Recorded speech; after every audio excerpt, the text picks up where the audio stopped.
It was supposed to be a simple celebration, a proud moment marking the end of a long journey. My stepson Sam's high school graduation. We were all gathered around the dinner table, trying to enjoy the evening, but the tension in the air was thick, almost suffocating. I could feel the weight of the years that had passed, years of trying to be the good stepfather, the one who stepped in when things were hard, the one who made sure everything ran smoothly. But all of that effort seemed meaningless in that one moment. The smiles faded as Sam stood up, eyes full of fire, a venomous rage spilling from his lips. He started yelling about how everything I did was because of money, how I wasn't his real father, that I didn't matter to him. I could feel every word cutting into me, and for the first time, I wasn't sure if I was even welcome in my own home. What was meant to be a proud moment quickly spiraled into chaos. His insults echoed in my mind, and I couldn't shake the feeling of complete betrayal. I had been trying to build something, trying to be a part of their lives, but all my efforts seemed in vain.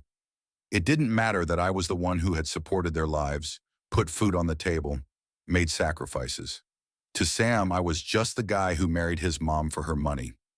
The other guests in the room looked at each other, awkwardly, uncomfortable, not knowing where to look, as Sam made sure to humiliate me in front of everyone. As the night unraveled, I began to realize that this wasn't just a teenage tantrum.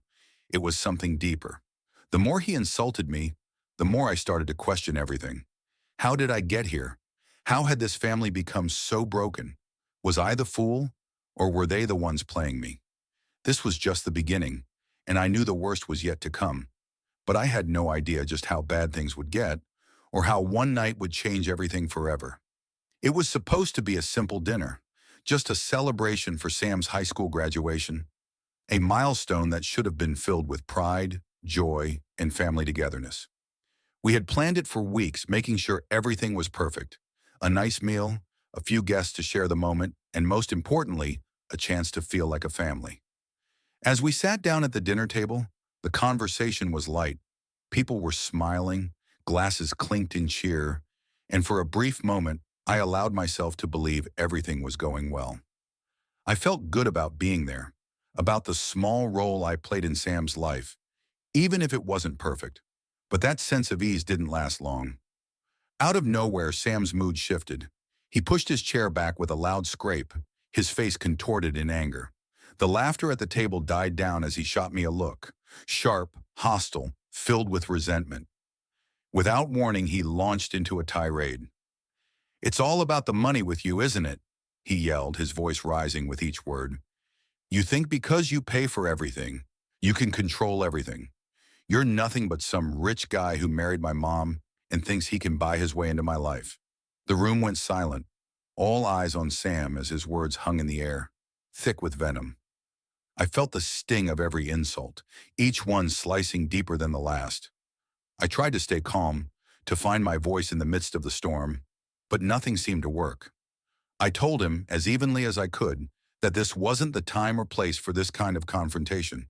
But it didn't matter. Sam wasn't done. He turned to the rest of the guests, his voice dripping with disgust. "My real dad will be here soon," he sneered, his words like a slap. "It'll be nice to finally have a normal person around, someone who actually cares about me." The bitterness in his tone was impossible to ignore, and I could feel the room growing colder, the tension so thick it was suffocating. I looked over at Laura, my wife, hoping she might step in, say something, maybe defend me. But she sat there, frozen. Her eyes were cast down, her hands folded in her lap, as though she were somewhere far away. It wasn't just that she was quiet. It was the complete absence of any support, any acknowledgement of what was happening. I realized then that I was truly alone in this. Her silence spoke volumes. It wasn't just that Sam was rejecting me. It felt like Laura was too. I swallowed my anger, the lump in my throat growing heavier with each passing second.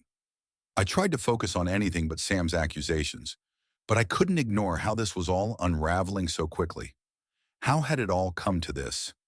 Then, as if on cue, Sam stormed out of the room, his friends trailing behind him, leaving me to stand there alone in the chaos. The sound of the front door slamming shut was like the final punctuation mark on the evening. The celebration that was supposed to bring us together had now torn us apart, and as the weight of it all settled in, I wondered if there was any hope left for this family. The next morning felt like walking through a fog. The air was thick with unspoken words and the remnants of last night's chaos. I tried to push the tension aside to make things feel normal again. It was just another morning after all, but I could feel the weight of everything pressing down on me. The cracks in this family were becoming too large to ignore, and I wasn't sure how much longer I could keep pretending that things were fine. I stood at the stove, flipping the eggs, trying to keep my focus on something simple, something that didn't remind me of the disaster of the night before. That was when Sam shuffled into the kitchen. He reeked of alcohol, his eyes bloodshot, his movements sluggish. It was clear that he had barely slept, probably spent the whole night partying or doing whatever it is teenagers like him do. I tried to keep my tone neutral, but I couldn't help the sharpness that crept in. "Where were you last night, Sam?" I asked, my voice steady but firm. I was hoping for something, anything, that resembled respect. But instead he shot me a look that was equal parts defiant and dismissive. "None of your business," he muttered under his breath, making a beeline for the fridge.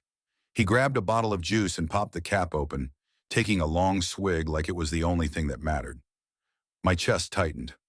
"You don't have to act like this," I said, trying to keep my voice calm, even though the sting of his words from last night still echoed in my mind.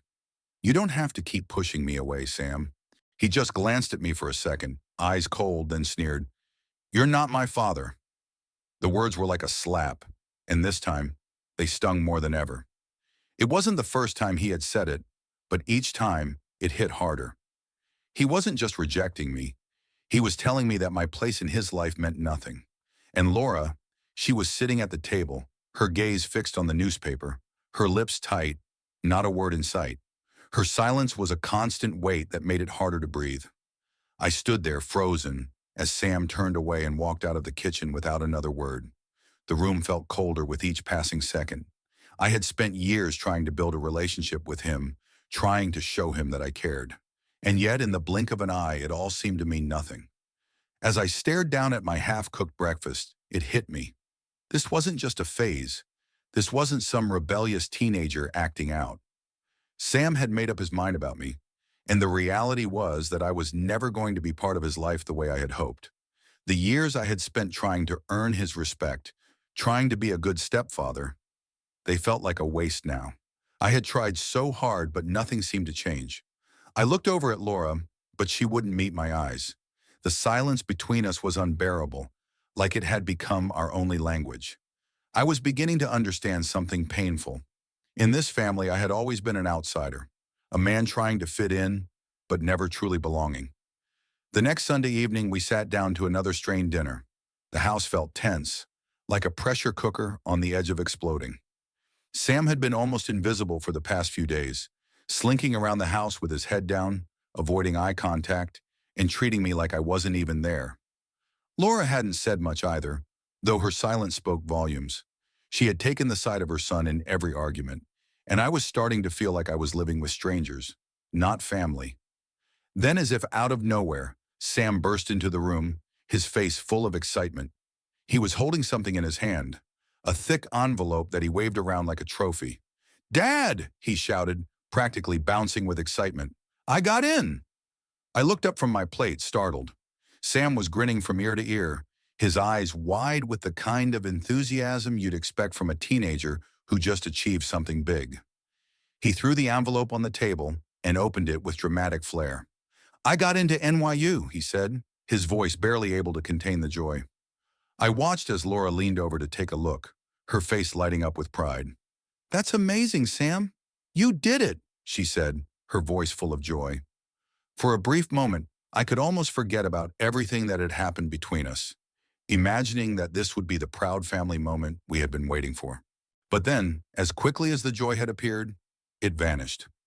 Sam turned to her, his face shifting from excitement to something colder. "Tell your husband to pay for my tuition," he said with an air of entitlement. The words hit me like a punch to the gut.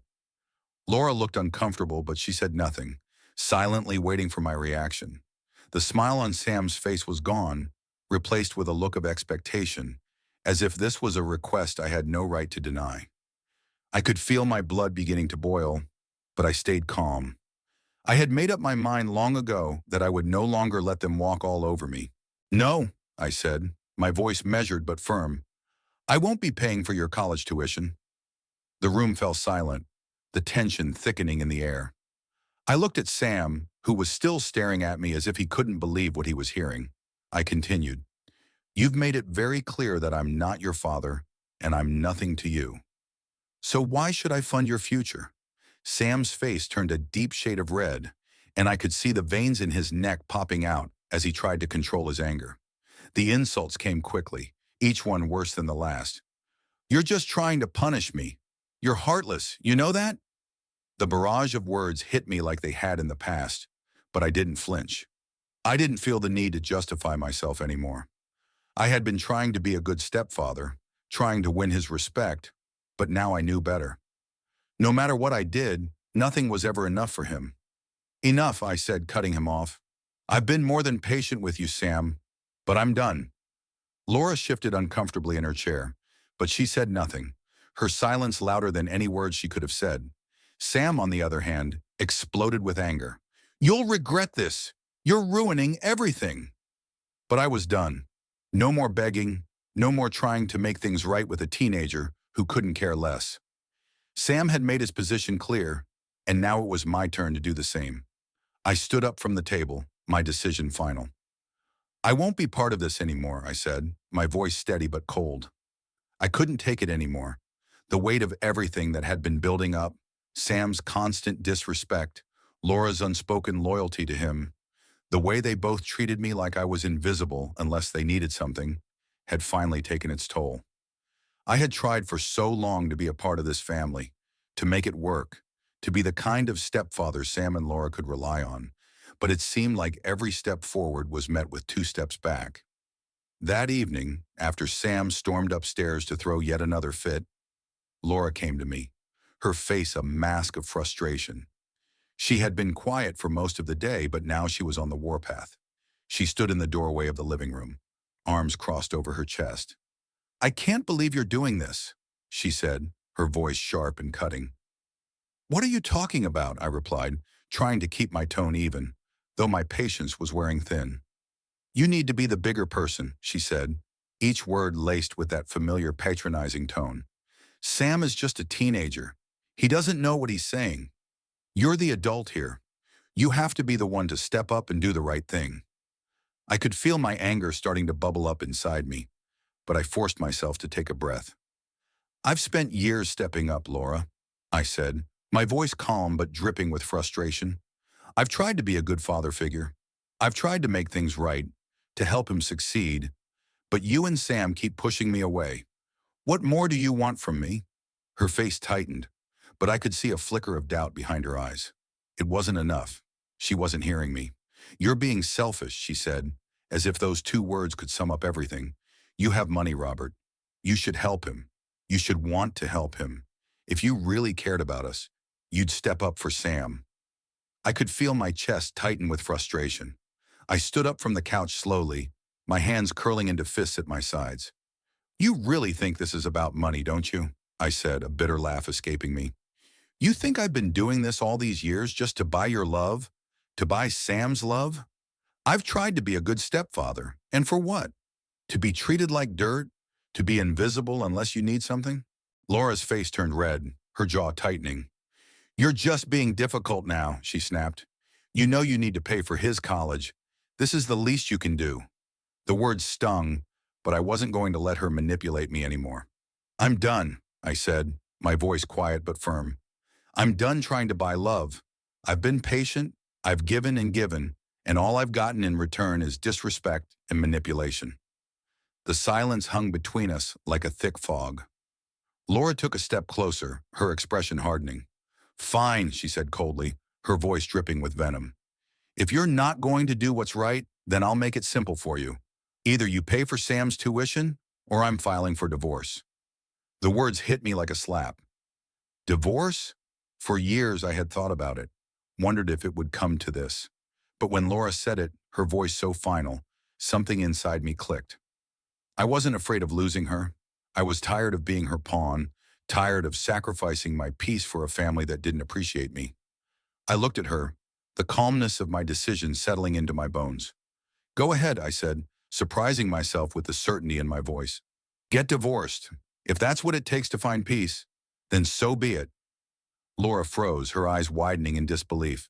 I watched as her face shifted from anger to shock.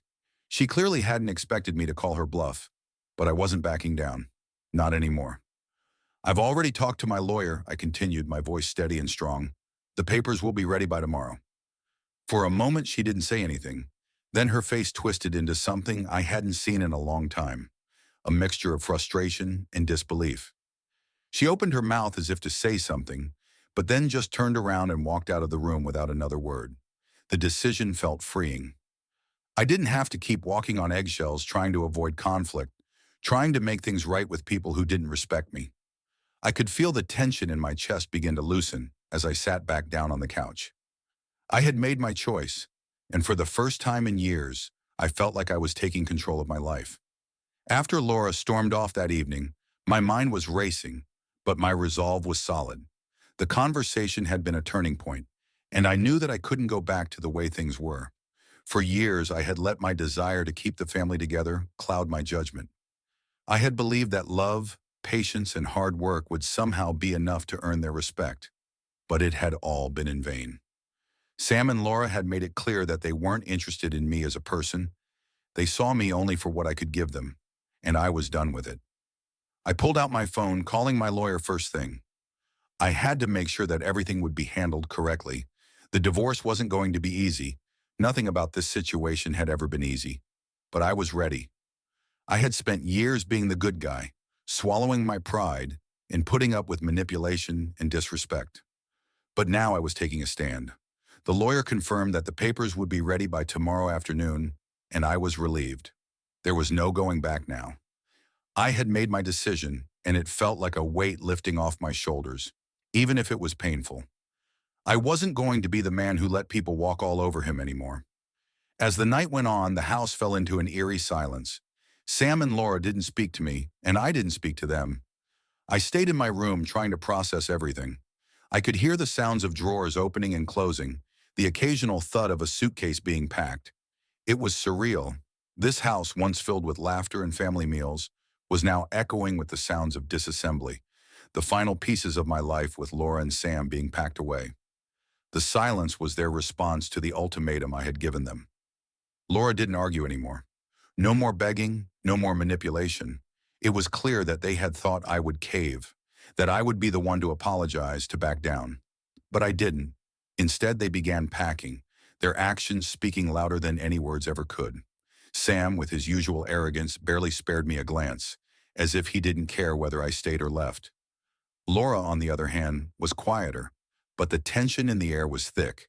She wasn't going to give up without a fight, but I could see that she was defeated. The following morning, the house was even quieter. The sound of Laura and Sam moving around upstairs was a reminder of what was happening, but it was no longer a source of anxiety. In fact, I felt oddly relieved. The decision I had made to stand up for myself, to walk away from the emotional abuse and manipulation, had been a long time coming. It wasn't just about the money or the college tuition anymore. It was about respect, about self-worth. For too long, I had been the punching bag, the guy who everyone took advantage of because they thought they could. But now, I was done. I sat in the living room that afternoon, watching the sun stream through the windows, and for the first time in a long while, I felt peace. The thought of divorce had once terrified me. I had always feared the judgment, the feeling of failure, but now it felt like a new beginning. I wasn't failing. I was freeing myself. The doorbell rang just after lunch, and when I opened it, I found the divorce papers in hand. Everything was official now. I signed them without hesitation, feeling the finality of it all. There was no going back. It was over. The divorce was finalized in record time, quicker than I had expected, and it was everything I had hoped for. Laura got nothing. No alimony, no portion of my wine bar profits, and not a penny of my savings. The house, the car, everything went to me. She had tried to fight it, of course, but my lawyer was quick and efficient. Laura had no claim to anything, not after everything that had happened. And Sam, he got nothing too.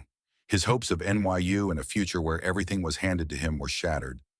I could only imagine the look on his face when he realized that his arrogant attitude had cost him everything. I wasn't bitter about the outcome. Not really. In a strange way, I almost felt sorry for them. They had always seen me as an ATM, someone to pay for their dreams without ever offering anything in return. Now the reality was hitting them. The world wasn't going to hand them anything on a silver platter anymore. I started hearing bits and pieces of gossip from mutual friends about how things were going for Sam and Laura. Sam, who had once acted like the world owed him everything, was working at a mall, barely making ends meet. His friends, those who had supported him during his high school years, had scattered. He had no clear path now, and the reality of his failure was starting to sink in. No NYU, no future handed to him, just the dull, repetitive grind of working a dead-end job. Laura was struggling too. She had been trying to restart her career in accounting, but it wasn't going well. Apparently, the job market was harder to break into than she had thought, and without my financial support, she was finding it difficult to make ends meet.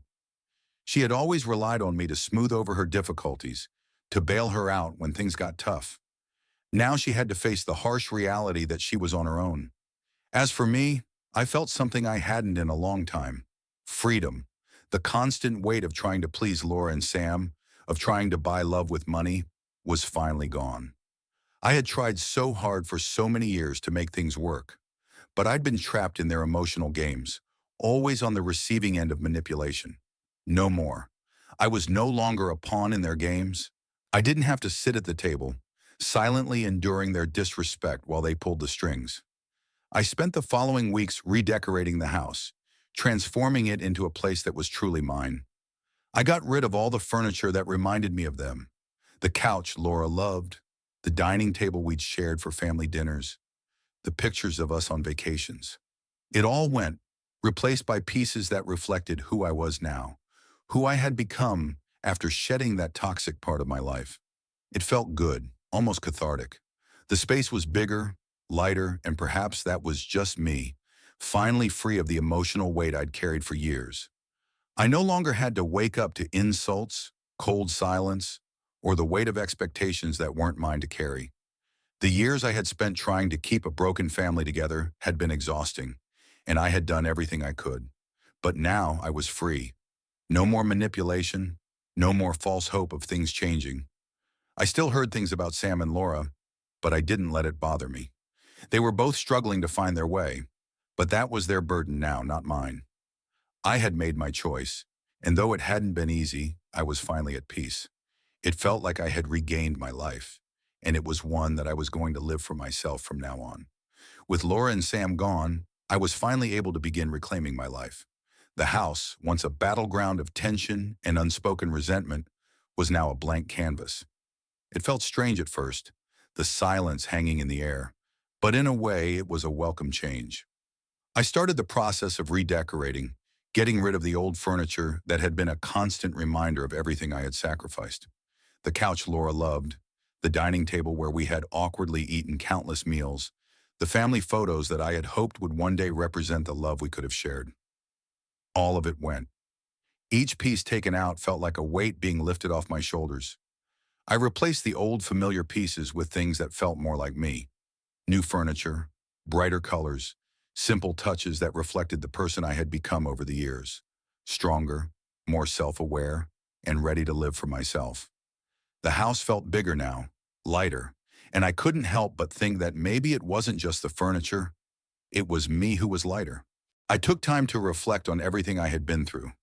All the years of trying to be the perfect stepfather, the perfect husband, constantly bending over backward to please a family that didn't appreciate me.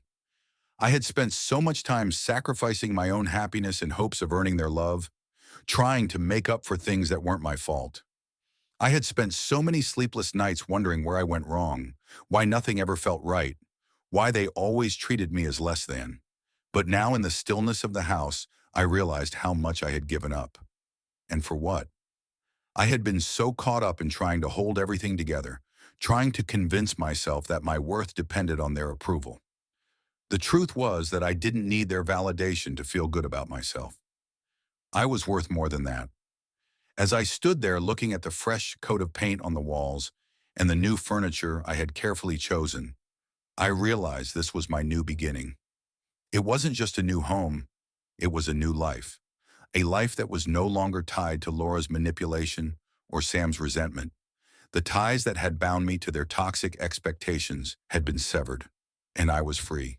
Free to be myself, free to pursue my own happiness without guilt or shame. I felt a sense of liberation I hadn't experienced in years. The emotional weight had lifted, and for the first time in a long time, I could breathe. I wasn't bound by the past anymore, and I wasn't going to allow anyone to make me feel less than again. It wasn't just about the house. It was about my own personal growth. I had learned the hard way that my self-worth wasn't tied to the people who treated me poorly. It was time to embrace the person I had become, to stop trying to please others at the cost of my own peace. This was my chance to finally live for me. As time passes, I still hear things about Laura and Sam from mutual friends. The whispers are hard to ignore, but I've learned to detach myself from their struggles. Sam couldn't afford NYU and is now working at a mall somewhere, trying to figure out how to build a life from the pieces he left behind. Laura is struggling to restart her career, but it's clear things aren't going as planned. I hear the occasional update, but it doesn't affect me the way it used to. I've come to realize that their pain, their failures, their brokenness are not mine to carry. I've spent too many years shouldering their problems, trying to fix what was never truly broken to begin with, except for me. Letting go was one of the hardest things I've ever done. There was a part of me that questioned whether I was making the right choice, whether I was walking away from something that could have been fixed. But deep down, I knew I had given it everything I had. I had invested years, time, money, and energy into a family that was never really mine, and I had done so hoping that they would appreciate me, that they would see the love and effort I put in. But they didn't. And as much as it hurt to face that reality, I realized it was the only truth that mattered. No matter how much I gave, no matter how much I tried to change, nothing would ever change the way they treated me. This experience taught me that no amount of money, love, or effort could force people to treat me with the respect I deserved when they never truly cared about me in the first place. I spent so much of my life trying to prove my worth to them, trying to show that I was worth something, that I was good enough to be a part of their world. But I've learned that real worth comes from within, and it's not dependent on the approval or validation of others, especially those who've never shown you genuine care. Walking away wasn't easy, but it was the best decision I ever made for myself. It was the moment I took control of my own life and my own happiness. There's a sense of finality in knowing I made the right choice. It's empowering to recognize that sometimes the best way to regain control of your life is to walk away from the people who drain you, from the people who never valued you for who you really are. In the end, I'm at peace. I'm no longer a pawn in someone else's game. And as much as I lost, I've gained something far more valuable: the ability to love and respect myself. As I look back on everything, one thing is clear. We should never allow ourselves to be treated as less than we are. Life is too short to spend it trying to prove your worth to those who will never value you. The hardest lesson I learned was that sometimes walking away is the best thing you can do for yourself. It's empowering to stand up for your own happiness and recognize your self-worth. So, to everyone watching this, ask yourself, are there people in your life who make you feel less than you are? If so, it might be time to reevaluate those relationships. You deserve respect, love, and peace. Never forget your worth. Take control, and don't let anyone make you feel small. If you found this story meaningful, make sure to like and subscribe for more content like this. Let me know where you're watching from in the comments. I'd love to hear your thoughts. Take care, and remember, you deserve better.